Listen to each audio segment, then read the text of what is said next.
Melanoma Matters is an educational resource. The content represents our opinions and does not constitute medical advice.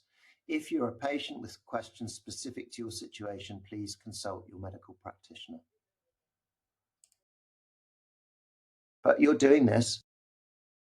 Doesn't matter. It's up to you. Hi, everybody. Welcome to Melanoma Matters. My name's James Larkin. And I'm Sapna Patel. So I need to ask you a question now. Quick fire question. Sing or dance? I don't think I've asked you that one before. That's easy. I would be happy to do both. I sang in the hospital band for a minute with Jim Allison and Patrick Hu and others. I sang with the Checkpoints once at a SITC meeting. It was a Amy Winehouse song. I'm not great, but I think tolerable. I enjoy singing. Yeah. I guess if push came to shove, I would sing before I knew any dance moves. Yeah, I think I used to go to church when I was a kid, and I was in the choir. But I couldn't sing. I mean, really, but that's a whole different story altogether. Right. So today more on neoadjuvant, and it's going to be Relatlimab and Nivolumab. Yeah. So that's Rada Amaria and colleagues, and the publication is Nature, November 22, and this was MD Anderson, right, Sapna? So I guess, tell us all about it. Yeah, so it's a 2-institution study. It's MD Anderson and Memorial Sloan Kettering, actually, and 29 or 30 patients, I think. Yeah, 30 enrolled, and then 29 made it to surgery. So 2 institutions study of neoadjuvant NivoRela, so PD-1 blockade and LAG-3 blockade. Let's look at the dates on this. So this was between September 2018 to September 2020. And LAG-3, NivoRela, as a metastatic drug, was not approved until after that. So this is really just such a nice commentary on investigator-initiated effort to go to a company saying, look, if you're investigating your drug in the metastatic setting, could we at least do a study, a small single-arm study between a couple of centers looking at the activity in the neoadjuvant, and look at all the data you'll get from it. You'll get biology, you'll get outcomes, pathologic response, et cetera. And so 2 centers, Mike Postow, Charlotte Arian at Memorial Sloan Kettering, were instrumental in this study. I guess the take home is, or the study design was 2 doses of NivoRela and then surgery. And this treatment is given at 4-week intervals. It's 4-week intervals, right? Yeah, it's 4-week intervals.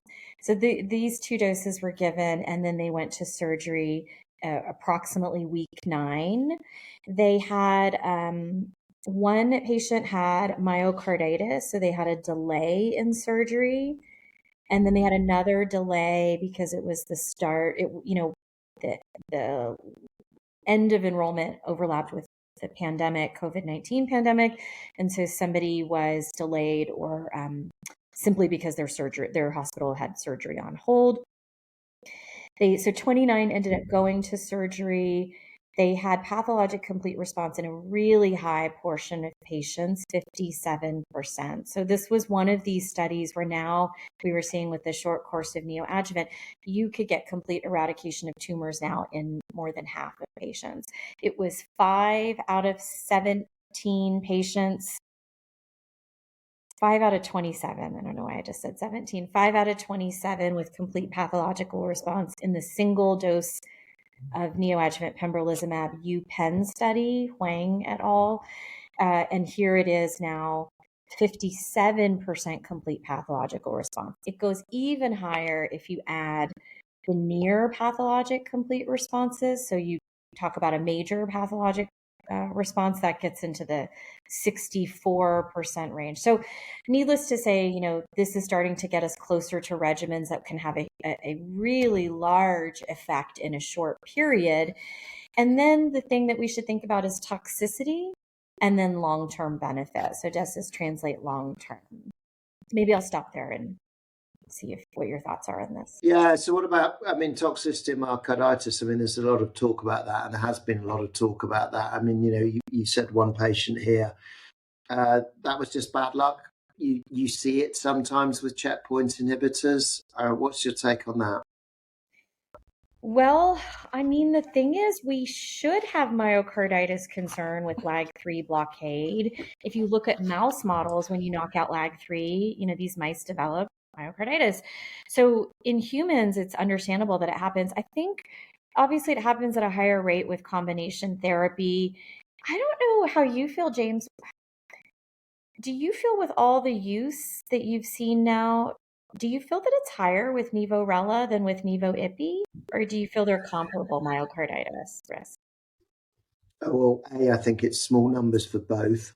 And I don't really have a sense that, one causes more than the other. I think the other thing about myocarditis might be kind of ascertainment bias, because I think, quite a few years ago, we weren't thinking about it quite as much. And then obviously there's a very dramatic paper in NEJM.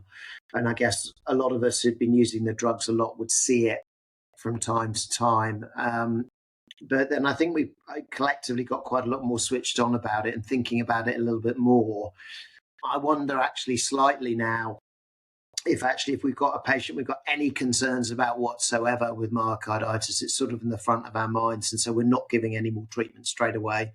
We're monitoring really carefully. And I just don't think we're really seeing the serious myocarditities, which I presume is the correct plural now anyway, that we used to in the past. So, yeah, so I think useful to say something about that. And then I guess the other toxicity question, we've covered this a little bit anyway before, but I think it's worth saying again now, NivoRela, relativity 47, where do you kind of see the NivoRela tox, in the spectrum of the full dose Ipi-Nivo tox at one end and the anti-PD-1 monotox at the other? Because that's obviously important here.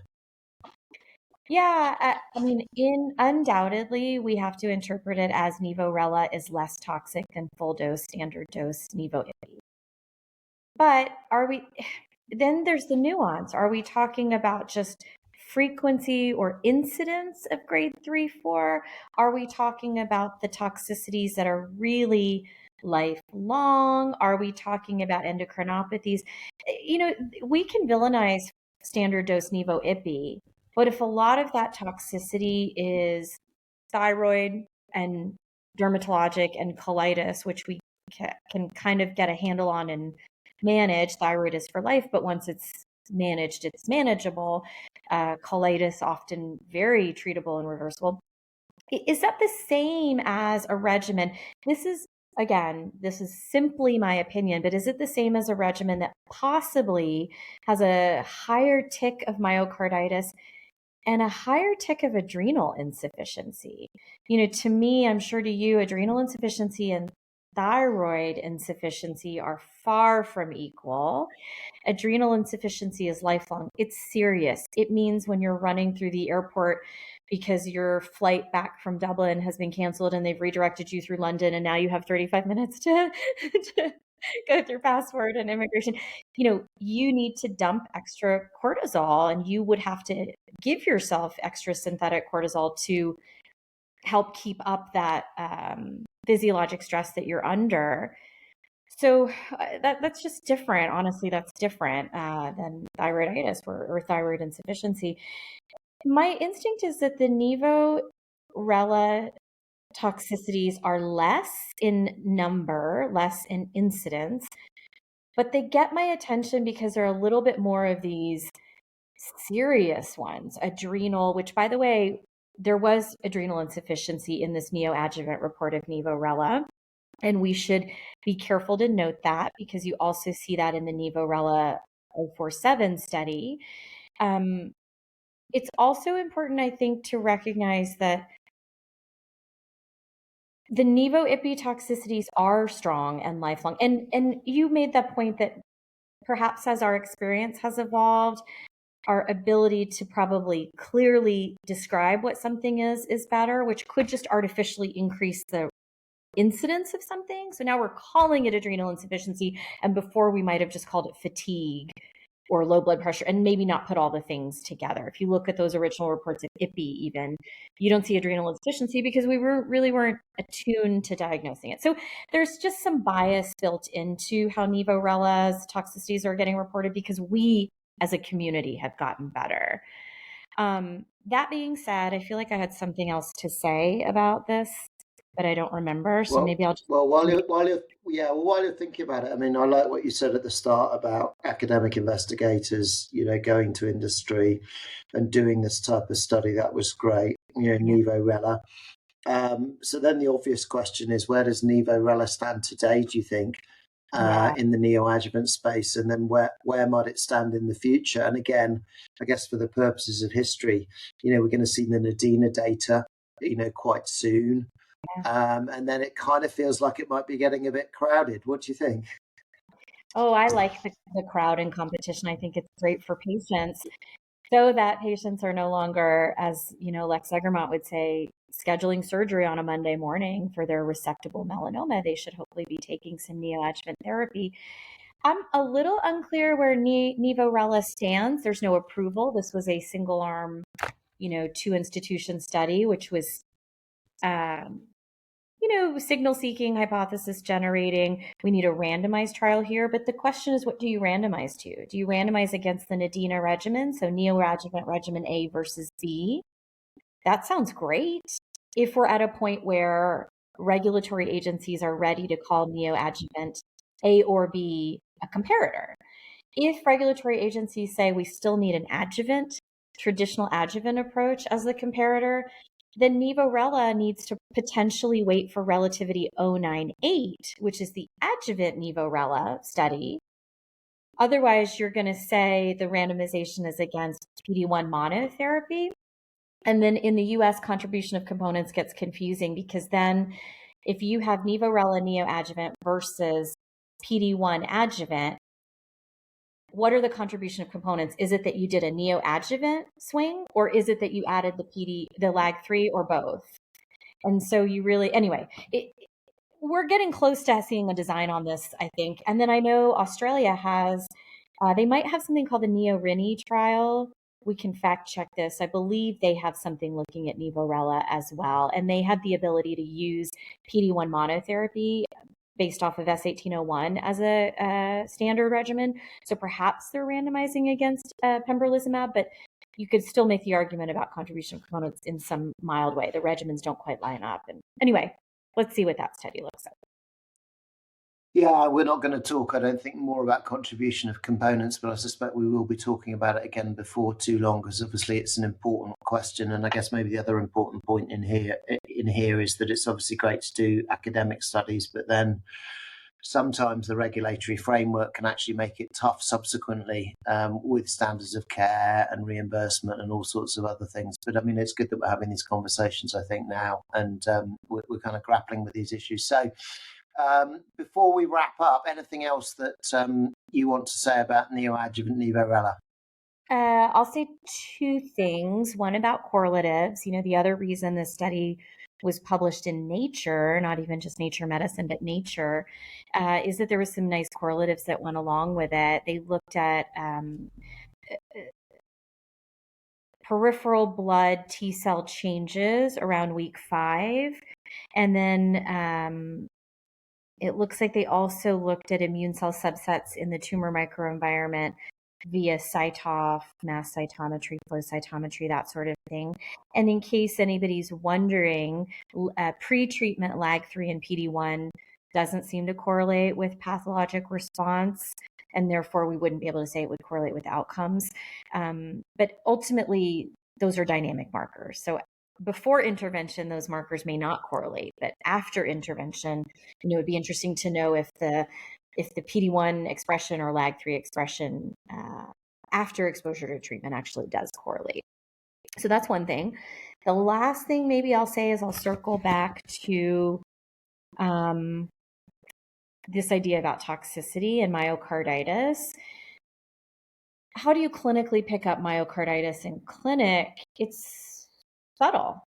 It's patients who get their immunotherapy and come to you with some vague symptoms. Sometimes it's shortness of breath, fatigue, and you have to have an early radar for this, because what's also the diagnostic criteria? I mean, it might be tissue biopsying of the myocardium. It's not that you're going to see something on the EKG, ECG, the echocardiogram, maybe diminished function, but myocarditis is a difficult one to diagnose. So I guess my point is simply, when you start to sniff out that they're not the same patient that you started treatment with, and it's subtle, it's just something, it's a whole cluster of symptoms, or it's just stuff like shortness of breath, endurance difficulty, start to think myocarditis. My other reason that myocarditis, facetiously gives me a little bit of heartburn, I'm not sure I've ever seen this recover. Myocarditis can progress to fulminant state and a fatal state quickly in a obviously, as we make the point, it's a rare side effect, a very rare side effect in our immunotherapy space. But to be sure, for that family and patient that it's affected, it's awful. So it can be fulminant and fatal. There are ways to hopefully intercept this early. If you catch it early, this goes back to having an instinct for it when you see a patient. But I'm not sure, James, what have you seen in terms of myocarditis? Do you have somebody who's recovered from myocarditis and either A, recovered back to their normal self, or B, some diminished form or capacity, but at least, functionally here still with us? Oh yeah, no. There were lots of good points there. I've seen myocarditis recover, definitely. So I can answer that one unequivocally. But I think the point you made about having a nose for it, or whatever expression, or just having a sense that it's possible, particularly, it would be rare for me to see someone who's short of breath or anything overt. Actually, quite often it'll be someone who, exactly as you said, they're not quite right. They've got something going on. And, when I'm talking to the junior doctors and things like that, I'm talking about the fact that they've got some systemic inflammation, and we work them up, right? And then, it hasn't settled on an organ system. That's exactly how I describe it. And so then the one thing that you can't do is give them any more checkpoint inhibitor treatment at that stage. You just watch them really carefully, and usually within a week or two, it will settle. And that's, for me, that's one of the kind of commoner patterns for myocarditis. So what I think, getting back to the kind of old days in a sense, is I suspect people weren't really thinking about that. Then they gave them another dose of treatment on a brewing, what you would call a brewing, smouldering myocarditis, and I think that's when you really, really get into trouble. You give them more treatment. So right. I think that's a really great practical point.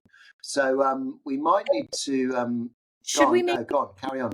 Should we make the point that troponin is not necessarily diagnostic of myocarditis? And, most people are not checking a baseline troponin before you start immunotherapy. So then you don't even know what this mildly elevated or quite normal troponin means on therapy. So then this goes to, should we be baselining everybody with it? I don't know. And honestly, if I have an older gentleman patient, maybe a gentleman over age 65, and I'm giving them any sort of combination, maybe I am getting a baseline just so I know where they started, but that gets into reimbursement issues and all that kind of craziness. It would be interesting to know, and we might try to look at some of this in some developing SWOG studies. Where does troponin play a role in helping us sort of tease apart myocarditis? It's just not a troponin diagnostic, here you've got this, therefore it's that. It's never quite that easy, I think. No, I mean, there are diagnostic criteria for myocarditis, and there's quite a few cardiologists who are really interested in it now, but I completely agree that troponin can be difficult, and it's a constellation, I think, a lot of the time. But on the question, should you do a baseline troponin? I mean, I think if you're able to do one, it doesn't hurt. It's like doing a baseline ECG or EKG, you would say. You're not really looking for something, you just want to get it, kind of put it down, as it were, and get it out again later on if you get into trouble, see if there's been any changes. So I think those are all really important practical points. So let's wrap up on this. Neoadjuvant relatlimab and nivolumab in resectable melanoma. Amaria and colleagues in Nature, end of 2022. Really important paper. Again, it added lots of data to the neoadjuvant field. We're going to see Nadina very soon now, and I think that we'll be having lots of discussions about how this all fits together over the coming months. So thank you. Thanks, James.